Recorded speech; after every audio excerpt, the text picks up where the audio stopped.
Porque nós podemos ser abundantes em muita coisa. Tem abundância que nós identificamos rapidamente que é errado. Ser abundantes em violência é errado. Quem concorda? Ser abundantes em mentira é errado. Ser abundantes num comportamento imoral é errado. Isso é evidente para todos nós. Mas também, às vezes, há uma abundância que nós confundimos com bênção. Ok? Ser abundantes em dinheiro não está errado, mas não é abundância que nós estamos a falar esse ano. Amém? Ser abundantes em bens materiais não é errado, mas não é a abundância que nós queremos falar neste ano. E neste dia em particular, eu vou adicionar mais um, eu vou um pouquinho mais longe. Ser abundantes em ministério não é a abundância da que eu quero falar hoje. Porque às vezes a prática do Evangelho, para nós, quando aprendemos a performance, a maneira que nós temos que fazer, não é difícil assim. Mas a prática privada, particular, profunda, interna do Evangelho é o que realmente importa. Eu vou mais para 25 anos estar nos caminhos do Senhor. 20 anos no ministério. E esta ideia sempre me incomodou. Este verso bíblico que há uma conversa entre um grupo de pessoas que fizeram coisas para Jesus, e Jesus olha para ele e diz: se afastem de mim que eu não conheço vocês. Sempre. Eu não lembro um ano na minha vida em que isso não esteja lá martelando a minha cabeça. Eu não lembro. Porque é interessante ver que há um grupo de pessoas, é evidente, na retórica bíblica, mas pelo fato também na história da igreja, um grupo de pessoas que fizeram muita coisa para Deus. Mas pelo fato dos seus corações não estar naquilo, isso era um ato invisível. Eu não posso falar que Deus não conseguia enxergar eles, porque Ele é onisciente e Ele sabe tudo. Então é claro que Ele conseguiu enxergar eles naquele momento fazendo aquilo. Mas o coração deles não estava lá. E possivelmente quem não esteja no ministério vai falar: mas como que isso funciona? Mas quem está no ministério sabe disso. Nós podemos estar a louvar com o coração longe do louvor. Nós podemos estar a partilhar o Evangelho com o coração longe do Evangelho. Nós podemos estar a expor a teologia longe do Deus da teologia. Isso pode suceder. Por isso que eu me perguntei: mas abundantes em quê? Podemos estar a servir a Deus longe do Deus do serviço. Eu me perguntei: abundantes em quê? Abundantes no que realmente importa. Filipenses capítulo 3, versos 7 ao 14. Vamos ver que podemos aprender das palavras do apóstolo Paulo aos Filipenses. Amém? Quem achou? Filipenses 3, 7 a 14, diz: mas o que para mim era lucro, passei a considerar perda por causa de Cristo. Mais do que isso, considero tudo. E aqui há dois atos na descoberta de Paulo, né? O primeiro é aquilo que ele considerava que era lucro, aquilo que ele considerava que era importante, e ele acha agora que isso é nada em comparação com Cristo. E o segundo diz: na verdade, é tudo que eu considero perto. Faz uma separação primeiro naquilo que ele achava que era importante, aquela listagem de coisas, que nós vamos ver agora no primeiro ponto. Aquela listagem de coisas. Quem Paulo era, o que Paulo tinha, o seu status social, o seu status religioso, o seu status como cidadão, tudo isso que ele achava que era importante. Ele diz: olha, tudo isso aqui não é nada. Mas depois, no verso a seguir, ele diz: pois, na verdade, para não errar, eu acho que tudo é perda. Tudo, absolutamente tudo. Comparado com quê? Com a suprema grandeza do conhecimento de Cristo Jesus, meu Senhor, por cuja causa perdi todas as coisas. Que coisas? Aquelas que ele começou a entender que não tinham valor. E eu as considero como esterco para poder ganhar a Cristo. Eu gosto da tradução em português, que ajuda a entender aquela palavra escúbala, que é de fato aquilo que você deixa na casa de mãe. O 9 diz: a ser encontrado nele, não tendo a minha própria justiça, que procede da lei, mas o que vem mediante a fé em Cristo, a justiça que procede de Deus e se baseia na fé. Quero conhecer a Cristo, ao poder da sua ressurreição e a participação em seus sofrimentos, tornando-me como ele em sua morte, para, de alguma forma, alcançar a ressurreição entre os mortos. Não que eu já tenha obtido tudo isso ou tenha sido aperfeiçoado, mas prossigo para alcançá-lo, pois para isso também fui alcançado por Cristo Jesus. Irmãos, não penso que eu mesmo já o tenha alcançado, mas uma coisa faço: esqueço-me das coisas que ficaram para trás, mais uma vez, esqueço-me das coisas que ficaram para trás e avanço para as que estão adiante. Prossigo para o alvo, a fim de ganhar o prêmio do chamado celestial de Deus em Cristo Jesus.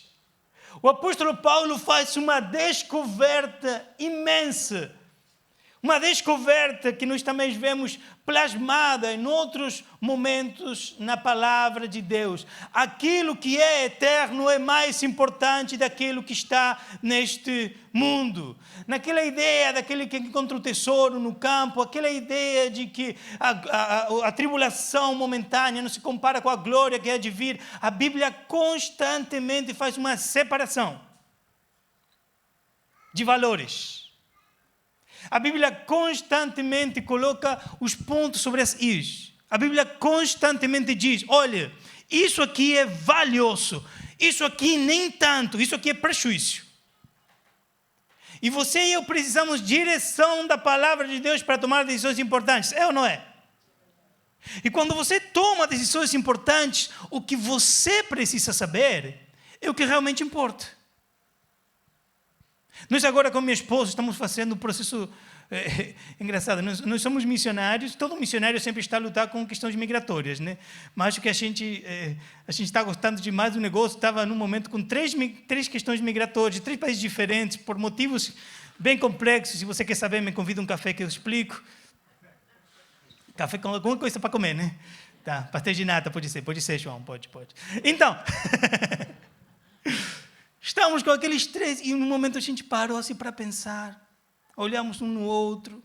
Todo o processo migratório é chato. Quem gosta de fazer trâmite migratório? Levanta a mão, mentiroso. Ninguém gosta. É chato demais. Você é estrangeiro noutra terra, a língua é meio estranha, os processos são diferentes, tudo é din-din, tudo é dinheiro. Tudo é dinheiro. Nós olhamos para um para o outro e amor, isso aqui vale a pena. Paramos no momento, sabe? Porque, a gente pode parar e dizer, pronto, onde a gente caiu, ficou. Pum, é aqui. Não vamos mexer mais. Não, esquece de imigrações, vou ficar aqui. Daqui ninguém me tira. Né? Podemos, claro, sempre essa possibilidade. Mas dentro dos planejamentos de Deus, nós entendíamos que tínhamos que tomar essa direção. Isso aqui vale a pena, olhamos um para o outro, com muita vontade de um falar para o outro, não vale mais a pena. Vamos parar de viajar, vamos ficar quieto, vamos ficar aqui para toda a vida. Aqui onde seja que caímos, né? Pum, onde seja que a conversa está acontecendo. Pum, é aqui.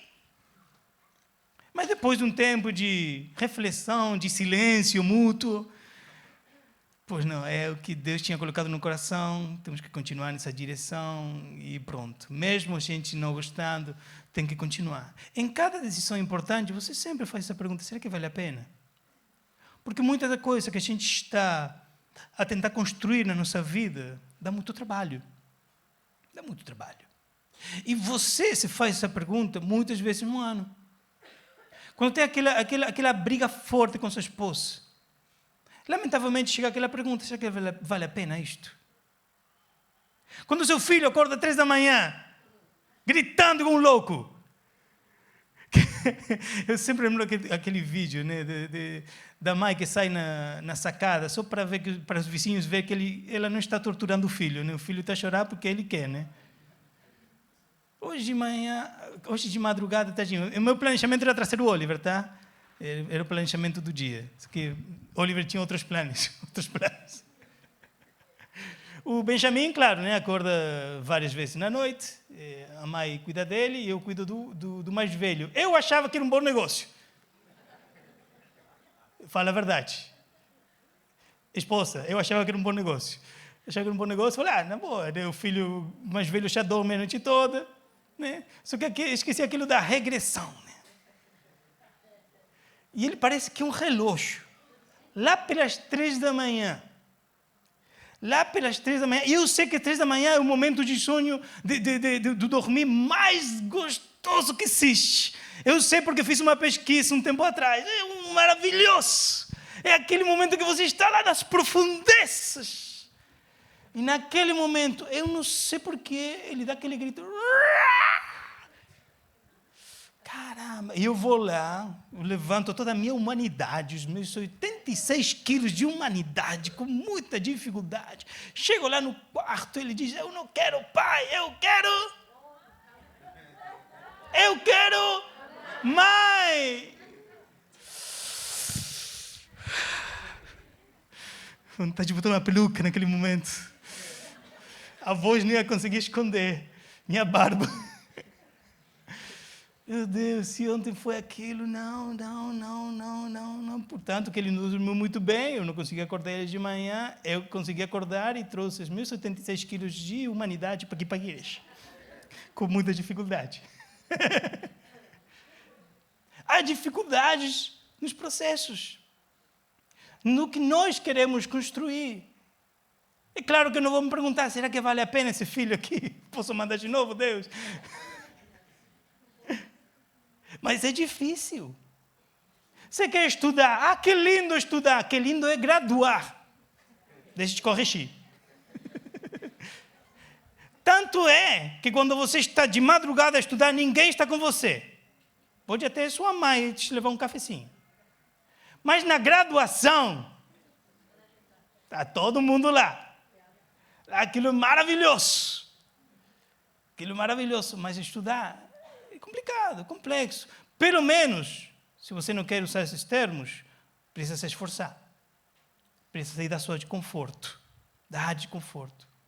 O apóstolo Paulo está a apresentar aqui uma diferenciação e diz, isso aqui do reino de Deus vale a pena.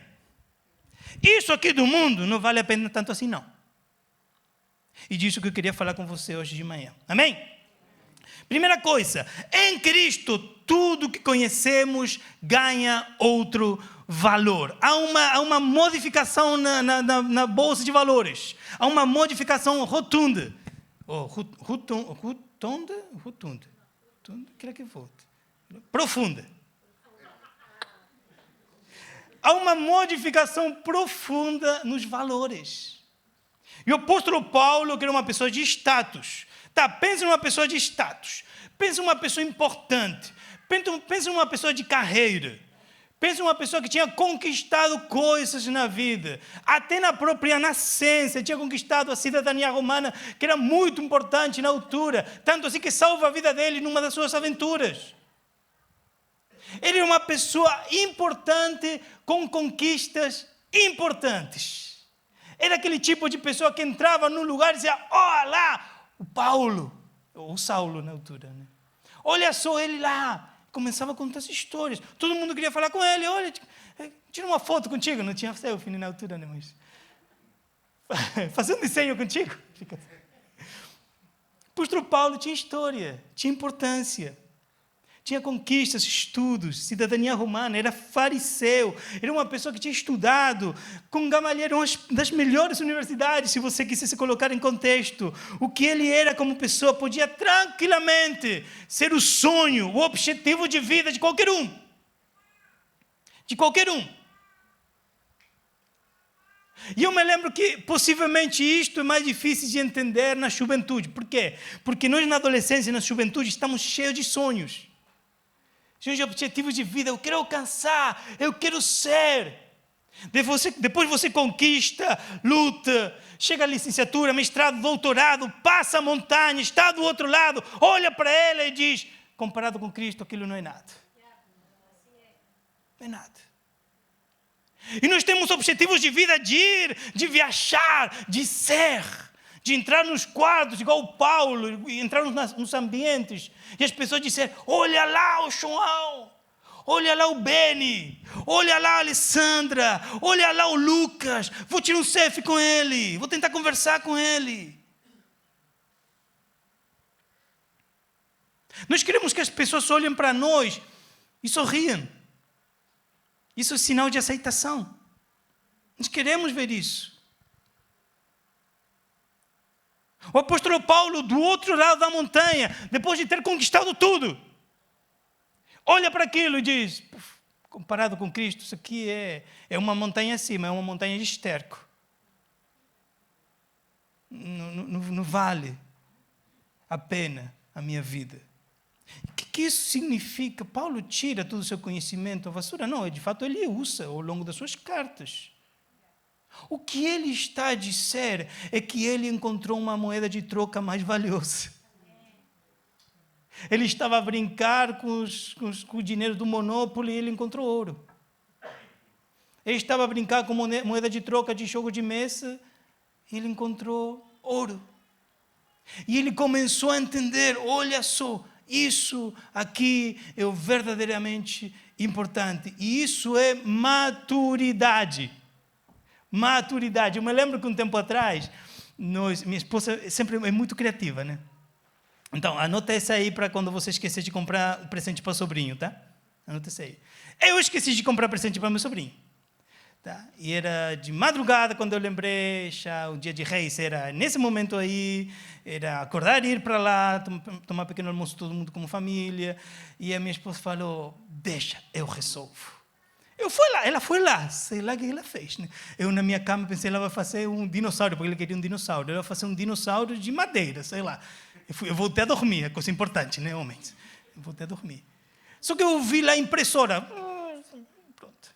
Ela botou no envelope, foi lá, deu para meu sobrinho, o sobrinho abriu, e meu sobrinho com um olho grande, ele leu assim, vale um dinossauro.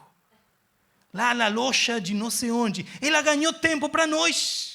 E ainda por cima, añadiu aventura, porque ele tinha que ir lá, entregar para atendente e ganhar o dinossauro. E nós fomos juntos lá na loja de brinquedos, escolheu o dinossauro, ele entregou para a atendente, deu o vale, graças a Deus que a atendente também participou da brincadeira, né? Porque eu fiz assim, né? Te matar. Continua a brincadeira, te matar. Minha esposa acordou 3 da manhã para fazer aquilo. Vai! Deixa eu me acalmar. Ela, rapidamente, muito bem. Ela sim, deixa eu ver se isso aqui vale. Vale sim, você pode levar. Depois passei o cartão por trás, né? Ele ficou feliz. Tipo, passou de ser a maior furada do tio Juan para ser uma aventura. Que eu levei todos os... Né? Não, a Laura também. Mas meu sobrinho ia lá com aquilo, achando que aquilo valia alguma coisa. E dentro da brincadeira dele, ele levou lá e ganhou dinossauro por conta daquilo. Quando ele crescer, de fato ele já agora, essa altura, passaram alguns anos, já conseguiu perceber que aquilo... Não, possivelmente ainda não percebe. Mas maior, eu vou contar, ele vai perceber, vamos chorar juntos, mas depois vamos continuar. Perceber que aquilo não tinha valor nenhum. Mas na brincadeira, nós atribuímos valor. Na brincadeira, eu posso atribuir valor. E não é isso que nós fazemos na sociedade? Isso aqui é 100 euros, toma. É valor añadido. Ou você tem um doutorado, uma importante que a licenciatura, você tem... É valor añadido. A gente añade valor às coisas. Você tem que estudar todo esse tempo, fazer isso aqui. Nós añadimos valor àquilo. Mas no final das contas, eu posso chegar lá no céu e dizer, esse passe aqui diz que eu posso ganhar um dinossauro, eu vou poder entrar no céu. Esse papelzinho aqui diz que eu sou doutor. posso entrar no céu. Esse papeizinho aqui diz que eu tenho muita propriedade, não somente na Europa, também na África e na América. Posso entrar no céu. Esse papelzinho aqui diz que eu fiz mais de 40 horas de trabalho por semana, mais de 50. Eu posso entrar no céu. O que eu conquistei humanamente me dá a mim acesso, porque no final da fala de Paulo, essa é a preocupação dele. Nós vamos continuar agora, e nós costumamos ouvir isto como teologia, mas isso aqui é um desejo. Ele está a se perguntar, e ele está a afirmar que tudo o que ele tinha, aquela montanha de logros, de conquistas, não ia servir para ressuscitar e ir lá no céu. Mas o que ele acabava de encontrar, sim. Amém? Então, desde a perspectiva de eternidade, ser o teólogo mais renomado da época não era nada. Ser o empresário de maior sucesso não garante nada, e ser cidadão romano ou qualquer outro país não oferece proteção nenhuma. O segundo que eu entendo, que em Cristo descobrimos o que realmente importa. Tudo muda de valor e agora nós entendemos o que é realmente importante. Paulo estimava tudo que ele tinha na vida, até perceber que, comparado com Cristo, ele estava avançando uma montanha de esterco. Ele estimava tudo aquilo. O verso número 7 diz, mas o que para mim era lucro, ele disse, eu estimava isto que para mim era valioso, passei a considerar perda por causa de Cristo Jesus.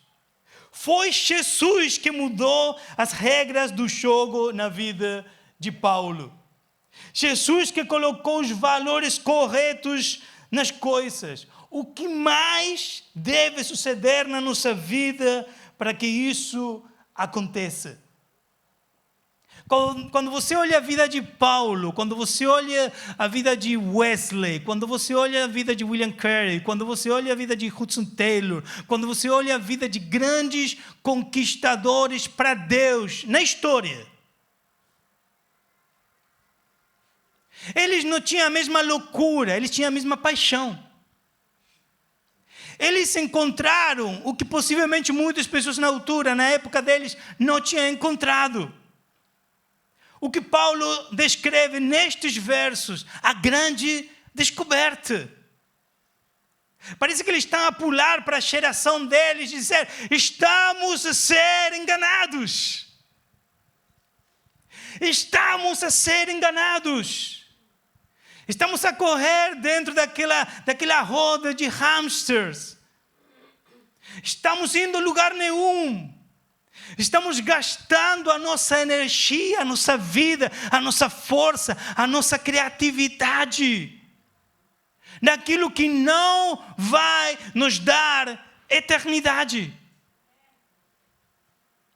E falar de eternidade é muito difícil para nós. Nós queremos transcender, porque Deus colocou a eternidade no coração do homem, mas é difícil entender a eternidade, porque Ele colocou a eternidade no coração e não na mente. Nós queremos, mas não entendemos muito bem como funciona. Mas imagina só, que eu pergunto para você, você toparia sofrer 1 minuto e ter uma vida de benefícios? 1 minuto. Só 1 minuto. Eu dou uma martelada no seu dedão, sofre 1 minuto e uma vida de benefícios. Quem topa? Está com medo de, será que tem alguma coisa escondida que eu não entendi? Não, isso mesmo, se topa. É claro.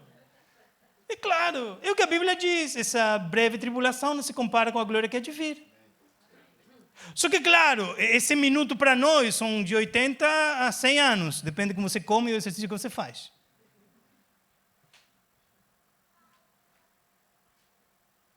É muito tempo. É tudo que nós conhecemos. O apóstolo Paulo, os grandes homens e mulheres da fé ao longo da história, entenderam isto. Estamos a ser enganados. Estamos a ser abundantes no que não presta, no que não importa. Eu sou abundante em horas de Netflix. Não presta, não serve. É proibido fazer. Não malinterprete, não entenda errado. Somente que não é importante. Olha, eu me lembro uma vez, desculpa os gamers, tá? Eu sei que tem gamer que ganha dinheiro com aquilo, tá? Então, meus respeitos.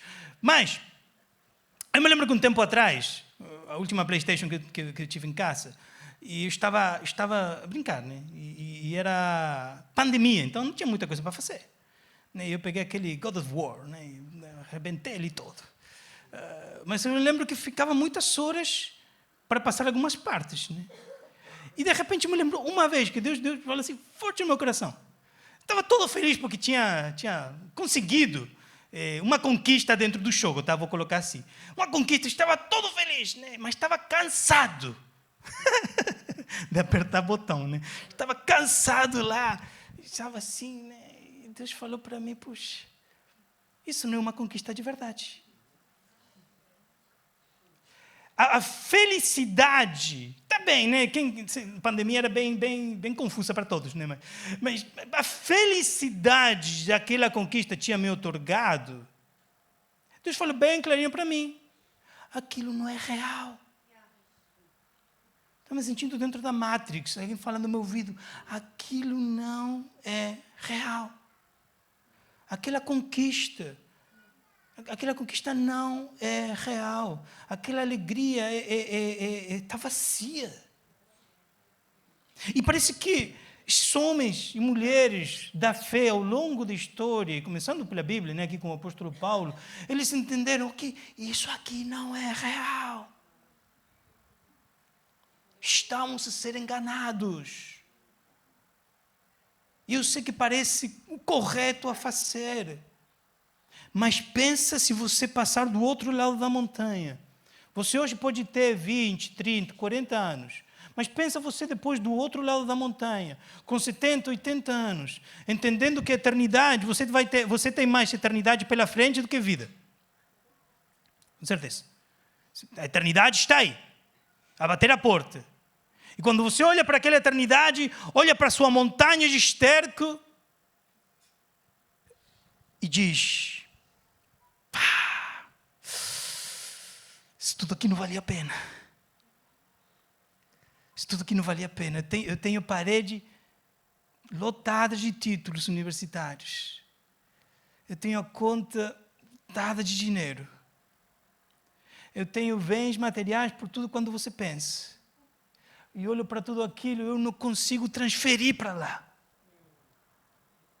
Eu não consigo pegar os meus bens e empurrar na eternidade. Eu não posso fazer isso. A gente não vai levar nem a roupa que veste, nada para lá. Eu não consigo conseguir uma empresa transportadora que leve aquilo lá. Isso vai ficar, isso vai arder, isso vai se perder. Até vou causar problema, até meus filhos vão brigar por aquilo. E aí que você entende, puxa, essa sabedoria, esse insight, eu precisava lá, no começo da minha vida. Que não era para jogar tudo pela borda, mas era para saber onde eu precisava investir. Porque esse povo aqui não é louco, não é doido. Eles somente receberam informação de onde eles precisavam investir, porque aquilo ia melhorar. E eu preciso entender onde tenho que investir a minha vida, as minhas horas, os meus esforços, a minha criatividade no nome do Senhor Jesus Cristo. Imagina só se a história da igreja avançou da maneira que avançou somente com algum grupo, algumas pessoas ao longo da história entendendo isto na profundidade e na prática, o que aconteceria se a igreja entende isto? De fato, estaríamos diante do último grande avivamento, tenho certeza. Último, e para finalizar, em Cristo estamos prontos a dar a vida pelo que é importante. Então, vamos lá. Eu entendi que aquilo não era tão importante, eu entendi que Cristo é importante, mas agora eu preciso dar a vida por aquilo que é importante, senão não fazia nenhum sentido. E aqui que vem a minha pergunta, e que a resposta nós achamos que é teologia, mas não é. Fora de nós construir teologia a partir daí. O que o apóstolo Paulo quer? Ouch! Podia ser de madeira, né? O que o apóstolo Paulo quer? Qual é o desejo? O que ele está a esperar? O que ele diz? Então, malta, isso aqui que é importante. Mas diz em que sentido? Isso aqui é o que eu quero. Ele diz 4 coisas. A primeira, quero conhecer a Cristo. Chegou a me arrepiar só com essa. Chegou a me arrepiar só com essa aqui. Porque às vezes a gente investimos horas em entender a filosofia, horas em entender psicologia, horas em entender processos químicos, horas em entender engenharia, horas em entender matemáticas, horas em entender literatura. Mas minutos em entender a Bíblia e conhecer a Cristo nos dá tédio. Conseguimos investir horas para compreender o mundo, mas para conhecer a Cristo temos dificuldade. O apóstolo Paulo diz, quero conhecer a Cristo. Depois diz mais uma coisa que eu acho linda, eu quero ser encontrado nele. Tipo, não quero somente conhecer ele, eu quero ser encontrado nele, sabe? E eu acho a figura muito linda. Eu não quero ser encontrado em problemas. Eu não quero ser encontrado em brigas. Eu não quero ser encontrado em confusões. Eu não quero ser encontrado fazendo isto, fazendo aquilo. O apóstolo Paulo nos dá uma figura muito linda. Eu quero ser encontrado nele. Que claro, nós fazemos teologia a partir daqui e é muito boa, mas é o desejo de Paulo. Eu quero conhecer a Cristo e eu quero ser encontrado nele. Ele fala da justiça pela fé, a justiça dele, de Cristo, que é maravilhoso. Mas o desejo é, quero ser encontrado nele. Nele estamos seguros. Mas depois vai um pouquinho mais longe. E aqui já não é tão romântico. Eu quero participar dos seus sofrimentos. Por quê? Porque ele conheceu a Cristo, ele está nele, ele entendeu como funciona a coisa. E como consequência desses 2 descobrimentos, ele diz, eu quero participar dos seus sofrimentos. Por quê? E nós fazemos teologia disto. Mas é o desejo dele. Eu quero participar dos seus sofrimentos. E diz o último, para assim também poder participar da sua ressurreição. Ele está dizendo a mesma coisa, olha só. Eu quero conhecer a Cristo, eu quero ser encontrado nele, eu quero participar dos seus sofrimentos, para que assim eu possa chegar lá e mostrar esse papel, para poder participar também da sua ressurreição. E nós fazemos teologia porque está escrito de uma maneira maravilhosa também, e é profundo. Mas eu percebi na hora que é o desejo, eu quero conhecer. O desejo de um servo de Deus. Sincero desejo. E eu acho que o clique vai acontecer e acontece na nossa mente quando nós conseguimos valorizar isto mais do que outra coisa. Eu quero conhecer a Cristo. Porque isso vai se enfrentar com a nossa rotina diária e semanal. No dia, de manhã, de tarde, de noite, quando você tem tempo e você pode fazer o que você quiser. Não quando está no trabalho ou na universidade. Quando você tem o tempo livre, você pode fazer o que quiser. E eu posso fazer hoje uma infinidade de coisas. Eu posso exercitar no ginásio, posso correr, caminhar, posso ir nadar, posso ler um livro, posso ligar a televisão, posso ligar o videogame, posso estar à toa olhando o teto, posso dormir, posso comer, posso ler a Bíblia, posso orar, posso louvar, posso preencher espiritualmente quem eu sou. Paulo diz, eu quero conhecer a Cristo. E pelo fato de conhecê-lo, um dia ser encontrado nele. e participar como consequência dos seus sofrimentos e também da sua ressurreição. E finalizando, estamos falando do que é importante. O apóstolo Paulo diz, isto é importante. Irmãos de Filipenses, irmãos de Almada, isto é importante. Eu tenho que tomar decisões importantes. Então, presta atenção. Conhecer a Cristo, ser encontrado nele, participar dos seus sofrimentos e participar da sua ressurreição. Esse é o objetivo de vida de todo crente. Esse é o objetivo de vida de todo crente. E não pensa que a morte está longe. Esse é o maior erro que nós podemos cometer. Não pensa que a morte está longe. Abraça o que é valioso e rejeita o esterco na tua vida. Nestes termos que estamos a falar, tá? Não quero que ninguém amanhã, eu vou renunciar ao trabalho, não, tranquilo. Entenda o que é importante na sua vida. Entenda o que é importante e valorize e dê tempo a isso. C.S. Lewis tem essa frase aqui que diz: o cristianismo, se é falso, não tem nenhuma importância. E se é verdade, tem infinita importância. E essa aqui é a parte que é um pouquinho mais dura conosco. O que ele não pode ser de moderada importância. Ele diz, o evangelho, se não é verdade, é irrelevante. Não é nada. É uma filosofia a mais. Se ele é verdade, o mais importante que tem na vida, no mundo, na história, não há nada mais importante que ele. Agora, ele não pode ser de importância moderada. Não pode. A Bíblia coloca ele, possivelmente, dentro daquele contexto do povo que é morno. Possivelmente. Mas, lamentavelmente, para muito crente, o evangelho é moderado. Lamentavelmente.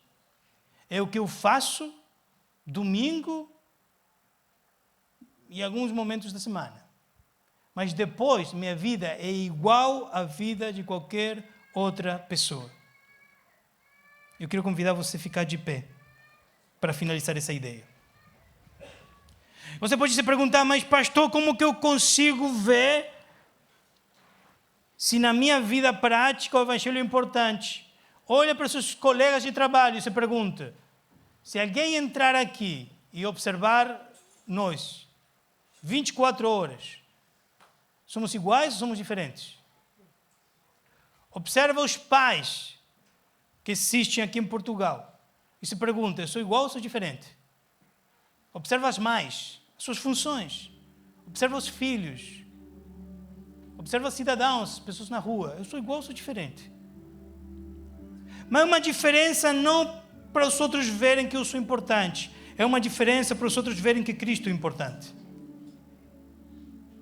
Senão a gente comete o erro do Israel, achando que eles eram os bambambãs, os melhores do mundo.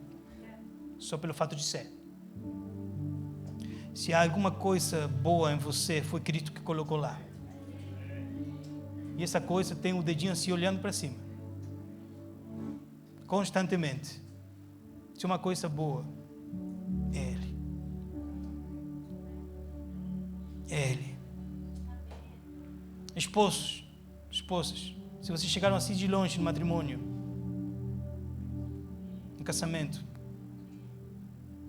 é Ele. Então, na sua luta atual, procura dele. Tudo que você conquistou na vida, só Ele. Só Ele. Só Ele. Não há absolutamente nada mais importante que Ele. Fecha seus olhos. Fecha seus olhos. Fecha seus olhos. Estamos a ser enganados. Estamos a ser enganados. No gasto que tem de melhor em ti, naquilo que não vale a pena.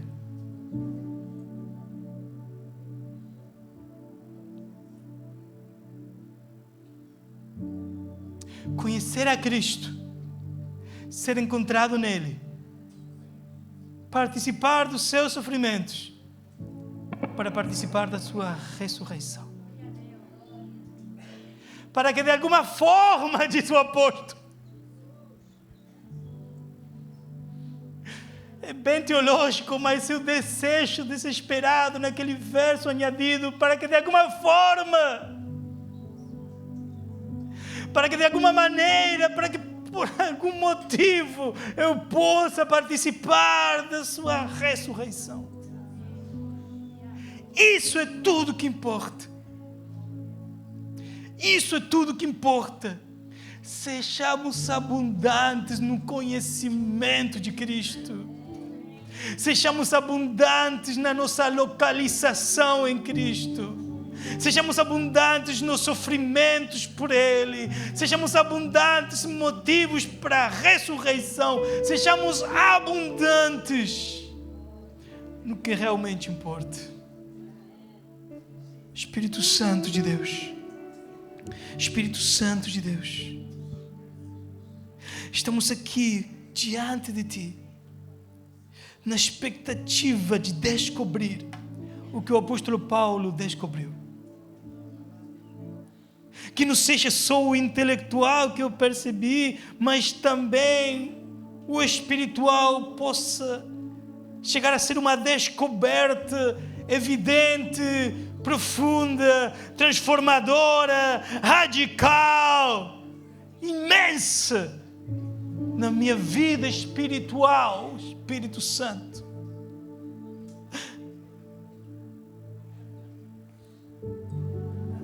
Que minhas vendas possam cair, que eu possa ver com claridade, com clareza, como de dia, e entender o que na minha vida é importante e o que não. Em nome de Jesus, Espírito Santo, é o meu clamor, é o meu desejo. Eu quero conhecer a Cristo. Você pode falar isso comigo? Eu quero conhecer a Cristo. Eu quero ser encontrado nele. Eu quero ser encontrado nele. Eu quero participar dos seus sofrimentos. Vamos, eu quero participar dos seus sofrimentos, porque eu quero participar da sua ressurreição. No nome de Jesus, aviva a tua igreja, Senhor. Aviva a nossa vida, Pai. Que possamos viver com paixão, que possamos viver com importância, com relevância, que possamos viver pisando forte na vida, fazendo uma diferença no nome de Jesus. Usa a tua igreja para gritar forte e firme: estamos a ser enganados. O que realmente importa vem de Deus. O que realmente importa é Deus.